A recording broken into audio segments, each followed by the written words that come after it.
प्यारे बच्चों, आज के इस वीडियो में हम एनआईटी रायपुर के बारे में बात करने वाले हैं कि अगर आप जेईई मेंस 2025 का एग्जाम दे रहे हैं तो इस बार एनआईटी रायपुर का एक्सपेक्टेड कटअप क्या हो सकता है। तो ब्रांच वाइज यहाँ पे हम बात करने वाले हैं कि मिनिमम परसेंटाइल क्या होना चाहिए एनआईटी रायपुर में अगर आप एडमिशन लेना चाहते हैं। तो सबसे पहले यहाँ पे हम बात करेंगे 2024 के डाटा पे, उसके बाद हम बात करेंगे कि 2025 में अगर आप जेईई मेंस के एग्जाम दे रहे हैं और आपका सपना एनआईटी रायपुर में एडमिशन लेने का है तो मिनिमम आपका परसेंटाइल क्या होना चाहिए ब्रांच वाइज। ठीक है, तो ये वीडियो बच्चों आप लोगों के लिए काफी इंपॉर्टेंट होने वाला है, तो इस वीडियो को बिना स्किप किए लास्ट तक जरूर वॉच कीजिएगा ताकि आपको सारी चीजें क्लियर हो पाए, ब्रांच वाइज भी आपको क्लियर हो पाए कि मिनिमम परसेंटाइल हमें कितना चाहिए अगर हमें एनआईटी रायपुर में किसी भी ब्रांच में एडमिशन लेना है। ठीक है, तो सबसे पहले बात करते हैं एनआईटी रायपुर के बायोमेडिकल इंजीनियरिंग ब्रांच पे। तो देखिए, जनरल कैटेगरी के अगर बात करें बच्चों तो लास्ट क्लोजिंग जो है अदर स्टेट का यहाँ पे 52,916 रैंक पर हुआ था 2024 में, जबकि होम स्टेट का यही क्लोजिंग रैंक बच्चों 1,11,467 रैंक था। ठीक है, ओबीसी एनसीएल की बात करें तो यहाँ पे अदर स्टेट का लास्ट क्लोजिंग बच्चों आपका 18,155 रैंक पर था, जबकि होम स्टेट का यही क्लोजिंग आपका जो 41,367 रैंक पर हुआ था। ठीक है, तो ये आपका बायोमेडिकल इंजीनियरिंग का ब्रांच का है। आप हम यहाँ से आगे बढ़ते हैं और बात करते हैं अब एनआईटी रायपुर के बायोटेक्नोलॉजी ब्रांच पे, है ना, कि लास्ट क्लोजिंग रैंक क्या रहा था 2024 में। उसके बाद हम लोग यहाँ पे बात करने वाले हैं कि 2025 में क्या एक्सपेक्टेड कटअप हो सकता है अगर आप बायोटेक्नोलॉजी में एडमिशन लेना चाहते हैं। ठीक है, तो जनरल कैटेगरी का यहाँ पे बच्चों अदर स्टेट का लास्ट क्लोजिंग हुआ था 52,108 रैंक पर, जबकि होम स्टेट का लास्ट क्लोजिंग यहाँ पे 97,437 रैंक पर हुआ था। ठीक है, ओबीसी एनसीएल की बात करें तो 17,373 रैंक पर बच्चों यहाँ पे अदर स्टेट का लास्ट क्लोजिंग हुआ था बायोटेक्नोलॉजी के अंदर, जबकि होम स्टेट का यहाँ पे लास्ट क्लोजिंग आपका 38,955 रैंक पर हुआ था। ठीक है, तो ये आपका बायो टेक्नोलॉजी का डाटा है बच्चों कैटेगरी वाइज, और क्या लास्ट क्लोजिंग रहा था फिफ्थ राउंड में, ये आपका वो डाटा है। ठीक है, अब यहाँ से हम लोग बात करते हैं आगे केमिकल इंजीनियरिंग पे। तो देखिए, जनरल कैटेगरी का यहाँ पे लास्ट क्लोजिंग बच्चों आपका 39,355 रैंक पर हुआ था अदर स्टेट का, जबकि होम स्टेट का यही क्लोजिंग रैंक आपका 69,308 रैंक पर था। ठीक है, ओबीसी एनसीएल की बात करें तो 13,880 रैंक पर यहाँ पे बच्चों लास्ट क्लोजिंग हुआ था अदर स्टेट का, जबकि होम स्टेट का यही क्लोजिंग रैंक आपका 26,468 रैंक था। ठीक है, एसटी कैटेगरी की बात करें तो 2,543 रैंक पर अदर स्टेट का लास्ट क्लोजिंग हुआ था, जबकि होम स्टेट का यहाँ पे लास्ट क्लोजिंग बच्चों आपका 4,784 रैंक पर हुआ था केमिकल इंजीनियरिंग के अंदर। अब हम नेक्स्ट अगले ब्रांच की तरफ चलते हैं और बात करते हैं सिविल इंजीनियरिंग पे।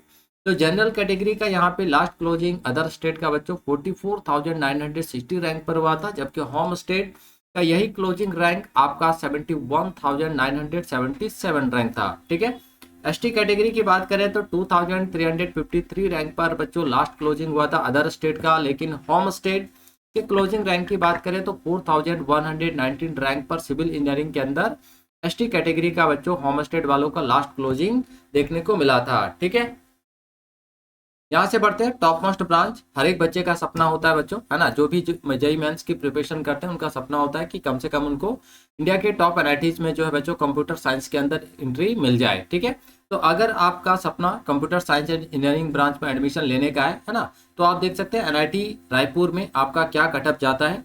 तो जनरल कैटेगरी का यहाँ पे बच्चों लास्ट क्लोजिंग आपका अदर स्टेट का 13,177 रैंक था, जबकि होम स्टेट का यही क्लोजिंग रैंक आपका 21,328 रैंक था। ठीक है, ओबीसी एनसीएल की बात करें तो 4,263 रैंक जो था आपका लास्ट क्लोजिंग हुआ था यहाँ पे अदर स्टेट का, जबकि सेम कैटेगरी में आपका होम स्टेट का लास्ट क्लोजिंग बच्चों आपका 8,819 रैंक पर हुआ था। ठीक है, तो ये सीएस ब्रांच का कटअप है आपका कैटेगरी वाइज कि लास्ट क्लोजिंग रैंक क्या रहा था। तो अगर आपका 2025 में अराउंड इतना रैंक आ जाता है तो शायद आपका एनआईटी रायपुर के अंदर सीएससी के अंदर बच्चों आपका चांस बन सकता है। लेकिन हम बात यहाँ पे करेंगे लास्ट में कि 2025 में आपको मिनिमम कितना परसेंटाइल चाहिए अगर आप एनआईटी रायपुर के अंदर सीएससी के अंदर एडमिशन लेना चाहते हैं। ठीक है, तो ये तो अभी 2024 के डाटा को हम यहाँ पे आप लोगों के सामने शो कर रहे हैं।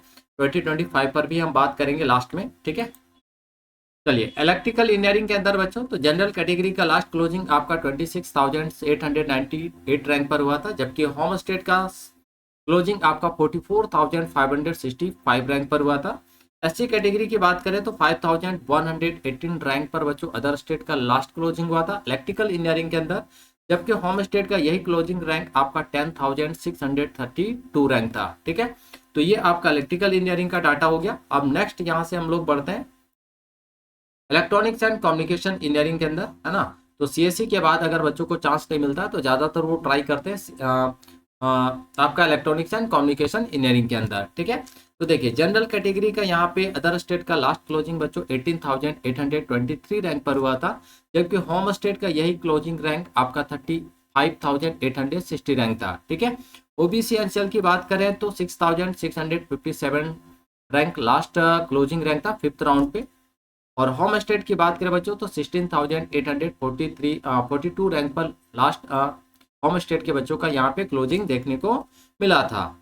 क्लियर है, तो ये आपका इलेक्ट्रॉनिक्स एंड कम्युनिकेशन इंजीनियरिंग के अंदर, बट हम यहाँ पे आपको पहले ही बोले कि लास्ट में हम 2025 पर भी बात करने वाले हैं, तो ये प्रीवियस ईयर का डाटा है और इसी के बेसिस पे आप बच्चों आगे एक्सपेक्ट कर पाएंगे कि 2025 में आपका क्या एक्सपेक्टेड कटअप हो सकता है। तो अगर बात करें बच्चों 2024 की, है ना, तो 2024 में लगभग 14 लाख बच्चों ने जो है एग्जाम दिया था, बट अगर हम 2025 की बात करें तो इस बार जो है लगभग 16 लाख बच्चे जो है एग्जाम में बैठ रहे हैं। इसका मतलब है 2.25 लाख बच्चे जो इस बार बच्चों ज़्यादा बैठ रहे हैं, तो डेफिनेटली यहाँ पर रैंक में थोड़ा बहुत चेंज आएगा, है ना।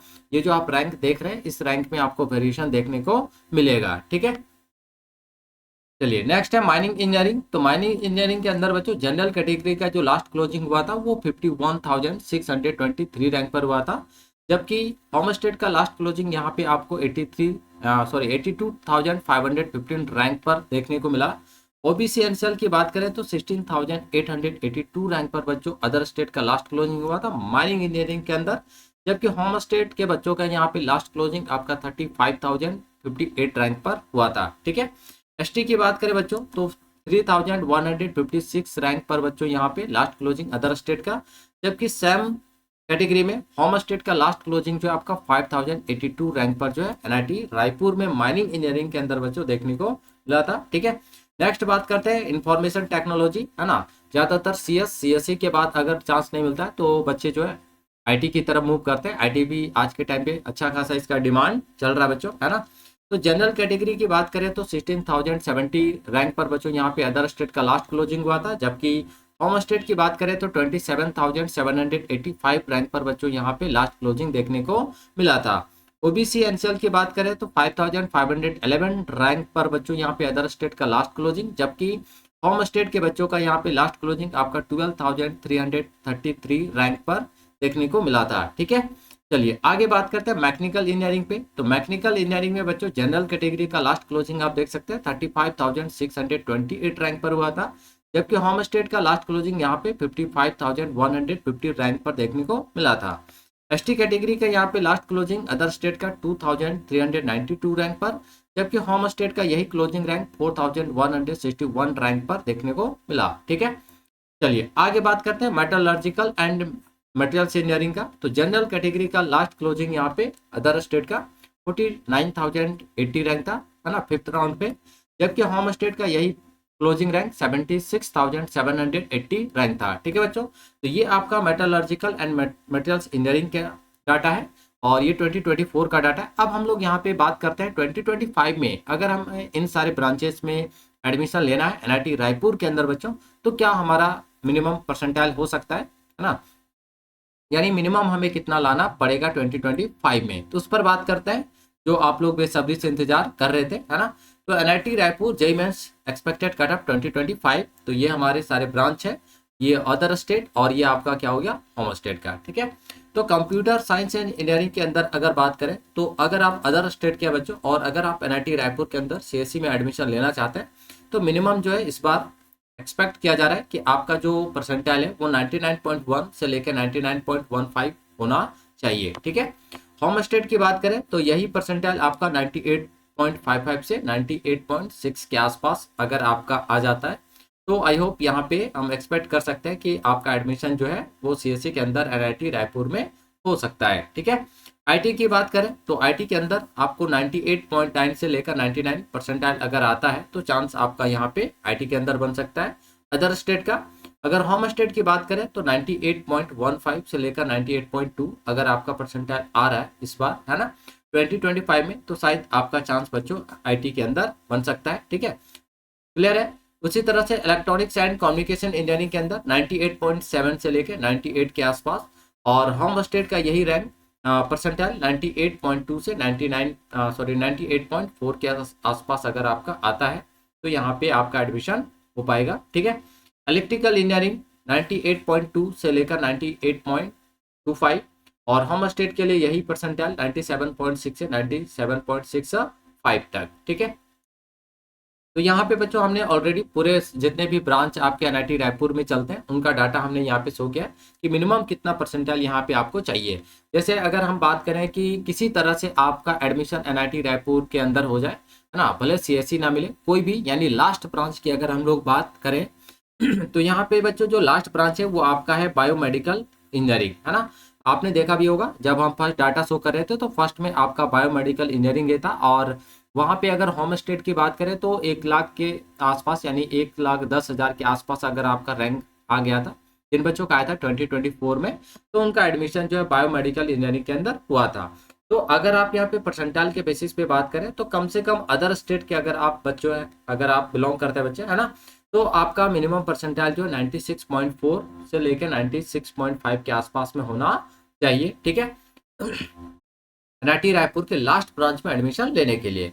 और अगर आप होम स्टेट के हैं तो 92.5 से लेकर 92.6 के आसपास अगर आता है तो शायद आपको एनआईटी रायपुर के लास्ट ब्रांच में जो एडमिशन मिल सकता है। ठीक है, तो टॉप ब्रांचेस के लिए तो आपको मेहनत करना ही पड़ेगा। अगर आपको सीएससी चाहिए, चाहे किसी भी एनआईटी में चाहिए, तो आपको जो है 99 के आसपास रहना पड़ेगा, 98.5 के ऊपर ही बच्चों आपको आना पड़ेगा। अगर आप 98 पॉइंट से 99 के आसपास है तो आपको, अगर अच्छे एनआईटी टायर 1 टायर 2 की बात करें तो वो तो नहीं मिल पाएगा, लेकिन टायर 3 एनआईटीज आपके लिए थोड़ा बहुत चांसेस वहाँ पे बन सकता है। ठीक है, तो जिनका सपना सीएससी को लेकर है तो उनको तो थोड़ा मेहनत करना पड़ेगा, अच्छे यहाँ पे परसेंटाइल लेकर आना पड़ेगा। बट अगर आप किसी तरह से एनआईटी रायपुर के अंदर एंट्री मारना चाहते हैं तो कम से कम एक्सपेक्ट किया जा रहा है कि इस बार 96.4 से लेकर 96.5 अगर आप अदर स्टेट के हैं, और अगर आप होम स्टेट के हैं तो 92.5 से लेकर 92.6 के आसपास अगर आपका परसेंटाइल आता है तो शायद आपका चांस जो एनआईटी रायपुर के अंदर बन सकता है। ठीक है बच्चों, तो आया बच्चों आप सबको कोई वीडियो अच्छा लगा होगा। अगर वीडियो अच्छा लगा बच्चों तो इस वीडियो को लाइक जरूर कीजिएगा, और अभी तक आपने हमारे चैनल को अगर सब्सक्राइब नहीं किया है तो हमारे चैनल को सब्सक्राइब करके बेल नोटिफिकेशन ऑन जरूर कर लीजिएगा, ताकि टाइम टाइम पे आने वाली वीडियोस का इन्फॉर्मेशन आप तक पहुंच पाए। ठीक है, तो मिलते हैं बच्चों नेक्स्ट वीडियो में, तब तक के लिए आप सभी बच्चों को थैंक यू, बाय बाय।